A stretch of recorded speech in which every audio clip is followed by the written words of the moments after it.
If there's anything you want to learn from me, it's how to find perfect love.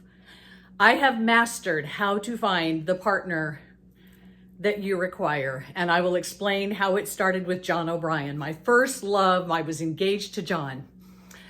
We met in Los Angeles at a manufacturing plant.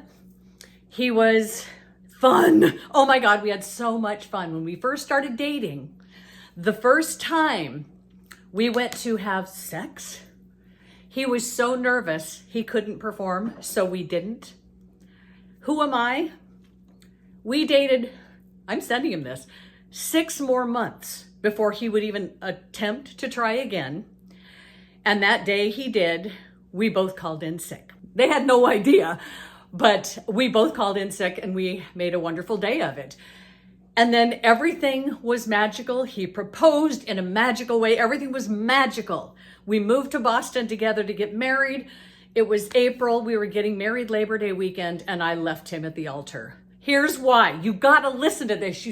You found somebody. He's perfect. Except for this. So here was John O'Brien. John was fun, handsome. I mean, he was the perfect partner for me. John had dreams of having a lot of money. We lived large in LA. We took limousines. He liked doing that. He wanted to look like he had money. The ring he gave me was a full carat marquee on a Tiffany setting, which I didn't want. And so that part, and the fact that our entire wedding, his family, he was planning with his mom and his brother in Pennsylvania, and I would attend and be the bride with this magnificent gown. But I had no part of it because I didn't care. I didn't want all that stuff. So I left him and I left the ring. And the fact that I loved the man, everything about him was perfect and fun, but I didn't like the money thing. Guess who I am best friends with today? John O'Brien. We haven't seen each other in decades, many decades. His wife is now not doing well. She's in a place because she has dementia. And he's one of my best friends because we had so many things that were perfect, but I couldn't. My gut was telling me that money thing, it was just so icky to me. So I left, and I came from no money. And the fact that he wanted to have and look like he had money, and he did very well in his life, but that didn't matter to me. I'm on my way to see him for his class reunion. I'm flying to Boston, and I meet Craig on an airplane. Craig, blue collar, didn't fit in or want to participate in the big money world. And he built a manufacturing plant from scratch by his hands. What drew me to this man was he rescued me. He got me out of Las Vegas. Like most people, we're looking to be rescued. We're looking for that person where we can collapse and lie in their arms and let them save us. We hope to be saved. We hope someone takes the heat off of us because life is hard, because we make it hard. So I'm with Craig, and I love everything about him except for the fact that he has to go to work and build this plant, and his whole world is making this and employing all these people. He couldn't think about what I was doing if I went to work. So I could not work, but I was okay with it for a while.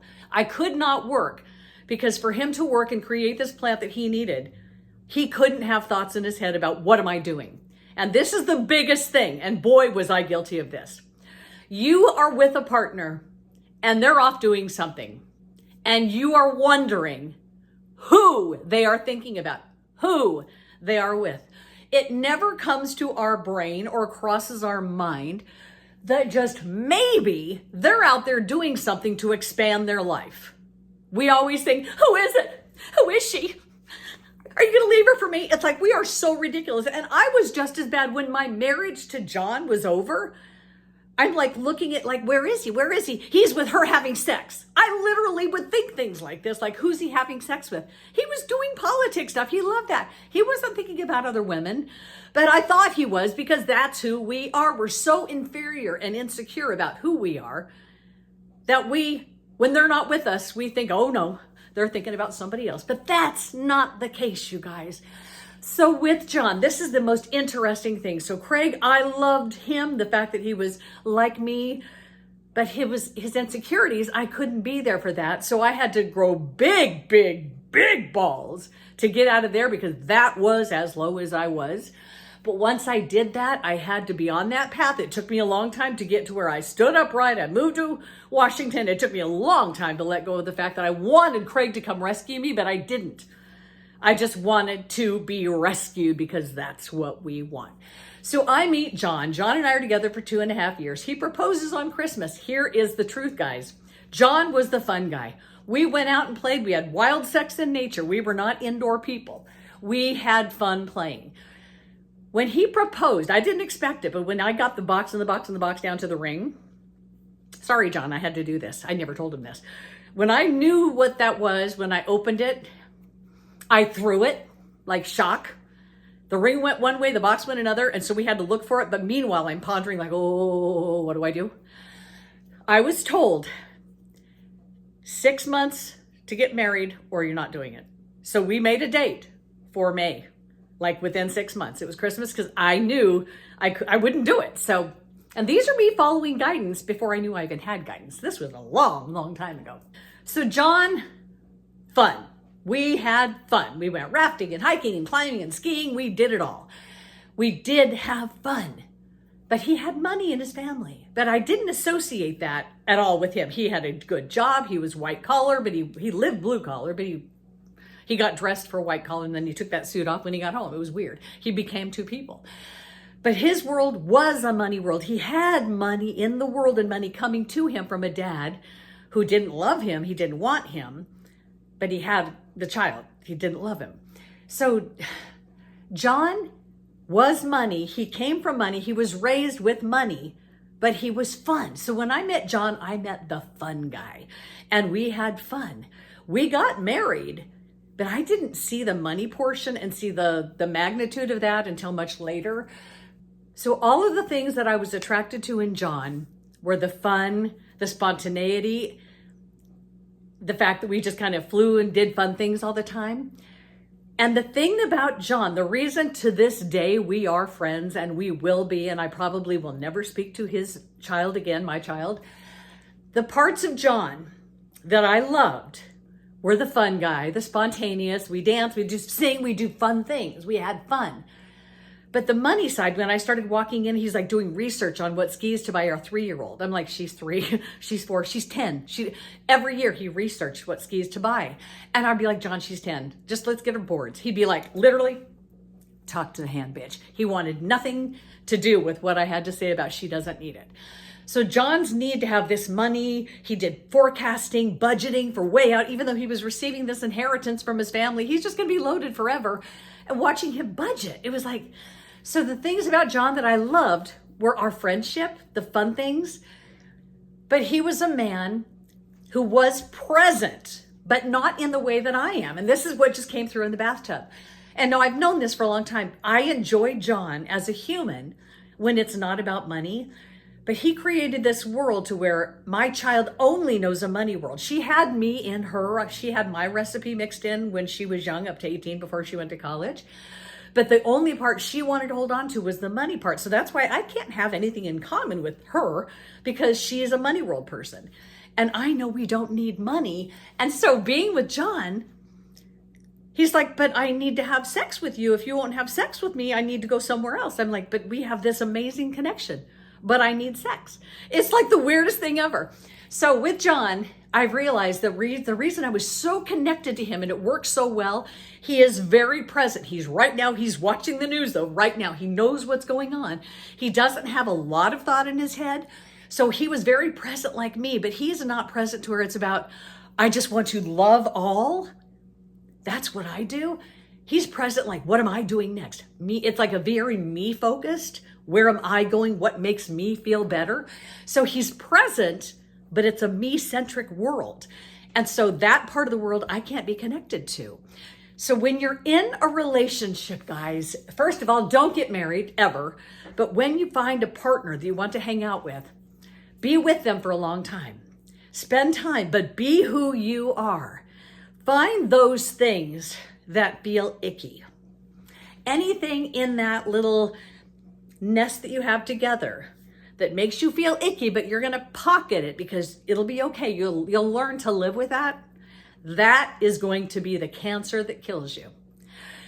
The compromise that you make right out of the gate, saying, yeah, he's this, but, oh, he's this, but, those little things that are going to eat you until you die.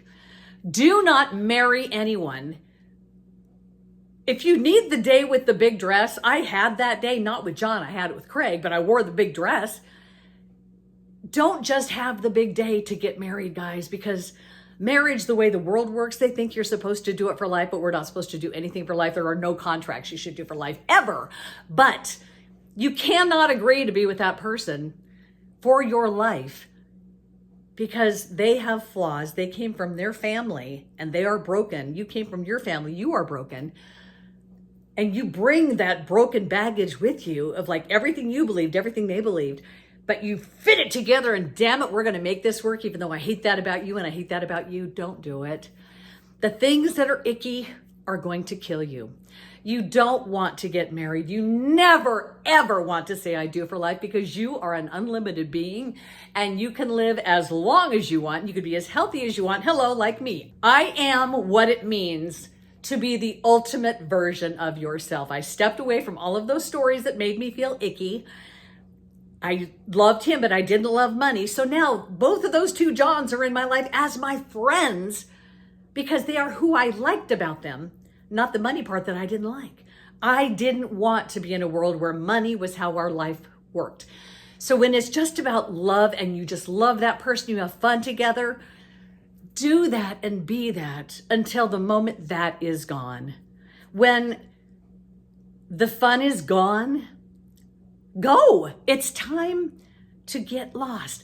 I was listening to music. Anne Murray, You Needed Me. It's like, thank God I found someone who needed me. You don't want somebody who needs you. And that's what I've proven. I don't need anybody. So when I want someone near me, it's not to fix something for me. It's for me to connect and love from my soul. That's where we're supposed to love from, not a need, not to patch a void, not to be somewhere where we can collapse because we're weak and we don't think we're enough. We are enough. We are so freaking powerful. Best of my love, the Eagles, every night lying in bed, holding you close in my dreams, thinking about all the things that we said, falling apart at the seams. If you get to that point, it's over. Say, oh my God, look how separate we are now because one of you has to compromise and the other is worrying what the other is thinking. That's when it's over. Love each other away and say goodbye and let something else show up because you are not supposed to have a partner. You are not to get through life with a partner. You are magnificent. We all are. And I've paved the path. I mean, I've written plenty. If you want to know how to get to your ultimate potential, step out of every relationship, get to the ocean, get to the mountains, get to where your heart goes, and stay there and think of nothing and allow and ask for clarity. One step at a time is all you take. You are not looking for a partner. You are not looking for love. The only one you're looking to love and to cherish and to nurture is you. Don't go out looking for love because when you find it inside, all the love you desire is going to find you. Stop it. Stop doing it. Stop living the way you've been witnessing because it doesn't work. You don't want that baby. You're not raising a child. That child needs you to let it go so it can be like me and find its future. The more piles and layers you put on that kid, the more preschool, the more you give them sports and shit they need to do, the more you've ruined their lives. I know. I was part of the process. I ruined a life, but at least I know she can find her way back. She's not broken. Okay, I had to come back. I had to put everything back together because apparently I wasn't done. So there's something else I have to share with this video. So after John and Craig, I learned a lot, but I didn't know I learned anything yet. And then came Alden, who I met, I wrote Sedona, the Call of the Messenger, because I met him. He cleaned my clogged pipes. He died, but I was able to connect to source. And that was when I discovered what love is. When somebody is so pure and good, they give of their heart. That's love. That's what love is. That's all we want to love on this planet. That's what love is. It's not need and holding each other hostage. So then I met Corey, and Corey came in. The moment I saw him, it was like, oh shit. We both didn't fit in. But the fact that we met, We became one. I got to explore and experience love at the stratospheric level. And that is why when you have this feeling that you've had, like I had with Corey, you will never, ever, ever again settle for, well, I like it. Is it the same? No, you want better than you had before. When Corey would walk in, I didn't see him a lot, but when he did leave, we literally melted and became one. There was no end to either one of us. We were one spirit that was magical. And when he would leave, it was like, see, you wouldn't want to be you. It didn't linger with me. I didn't need him to be around me. I loved being with him, and I loved having him in my world, and just knowing he was in my world was all I needed. That is what love is. So Corey butt texted me. It was for his ex, his wife, not meant to be. Off he went. But he was the thing that kept me alive these last few years, the thought that I would be with Corey again. That is why I survived the last few years in Mount Shasta. Otherwise, I wouldn't have. I had to have some reason to live. So since then, I've met another person. And this is just a very quick thing for me to learn a lesson. And that's why I'm making this video. That's why I was in the bathtub this morning and it all came through. This man is very attractive to me. Am I drawn to him? Absolutely. Looking in his eyes, blue, beautiful. He's leaving. He's going away. He's moving in 2 days. I will probably never see him again. Or will I? This is the thing. There's something about people that it's the spirit connection is what you need to look for. What you look for is the package, and you don't want to look for the package. The package comes with things like what he does. He kills animals. I couldn't get near that. I told him the story about Henry the fish that I had to sacrifice for food, and then he became freezer fodder that had to go in the garbage. I can't kill anything. He can. That doesn't tell me who his spirit is. The spirit of this man is who I'm getting to know. Who he is, what he does, any of that, it doesn't matter. Who he is at the soul level is who I'm meeting. That connection we made before we were born, when we said, I'll show up at this time in your life, and here's what we're going to exchange this gift, and then we're going to go. Will we get back together? Will I follow him? Will I be where he goes? I can't know that. All I care about and all I know is I am in this moment only, and it's the only moment that matters. I was told to make a video. I'm making it. I'm having 3 kids come to assemble a big cabinet for me today because I don't want to. I'm paying them because I was guided, because I don't want to. I can do things I want, and I can allow and surrender and let everything else be done by others. But I do not manipulate my world. I allow it, because the people who are supposed to show up for you, they're showing up, but it's how you're inserting them in your story is the problem. Allow, surrender, let people be why they came. That's all. Let people be why they came to you. Love is you becoming your ultimate potential, going all the way, following your map dots, one at a time, until you get to where you are this. You're your ultimate potential. You come from love, and then you will find love. It will come to you, but do not settle. Do not look at 3 little things about them that you do not like or you don't want. Those 3 little things will kill you. You're all in when they show up with no conditions, or you're not. That's love. That's love. And when it's over, if it's over, it's over. Enjoy it and enjoy it and enjoy it, and stay the course until the joy is gone. Why would you not want to live this way? The pain of being human, the pain, the struggle of thinking about what others are thinking is the most stressful, painful thing in your life. When you stop wondering what others are thinking you're doing, when you genuinely don't care, you ascend, you elevate. I highly recommend you go there. You really should.